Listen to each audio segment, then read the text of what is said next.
ವರ್ಷದವರೆಗೂ ಏನನ್ನ ಪಾಲಿಸಿದೆ? ಹೆಚ್ಚು ದುಡಿಯಬೇಕು, ಕಡಿಮೆ ತಿನ್ನಬೇಕು. ಏನು ಮಾಡಬೇಕು? ಹೆಚ್ಚು ಶ್ರಮ ವಹಿಸಬೇಕು, ದುಡಿಯೋದು ಹೆಚ್ಚಾಗಬೇಕು, ತಿನ್ನೋದು ಕಡಿಮೆಯಾಗಬೇಕು. ಕಡಿಮೆ ತಿಂದಷ್ಟು ಆರೋಗ್ಯದಾಯಕ.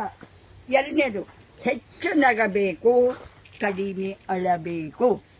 ಹೆಚ್ಚು ಪ್ರೀತಿಸಬೇಕು, ಕಡಿಮೆ ದ್ವೇಷಿಸಬೇಕು. ಹೆಚ್ಚು ಆರೋಗ್ಯವಂತರಾಗಿರಬೇಕು, ಸೋಮಾರಿಗಳು ಆಗಿರಬಾರದು. ಶ್ರಮ ಜೀವನಕ್ಕೆ ಹೆಚ್ಚು ಮಹತ್ವ ಕೊಡಬೇಕು, ಸೋಮಾರಿತನವನ್ನು ಬಿಡಬೇಕು. ಈ ಎಲ್ಲ ಅಂಶಗಳನ್ನು 90 ವರ್ಷದವರೆಗೆ ಪಾಲಿಸ್ತಾ ಬಂದೆ. ಅದರ ಗುಟ್ಟು ಇದು, ನನ್ನ ಆಯಸ್ಸಿನ ಗುಟ್ಟು. ಯುವ ಜನಾಂಗ ಏನಿದ್ದೀರ, ಭಾರತದ ಬೆನ್ನೆಲುಬು. ನಿಮ್ಮನ್ನು ಅವಲಂಬಿಸಿದೆ ನಮ್ಮ ಭಾರತದ ಅವನತಿ, ಉನ್ನತಿ. ನಿಮ್ಮ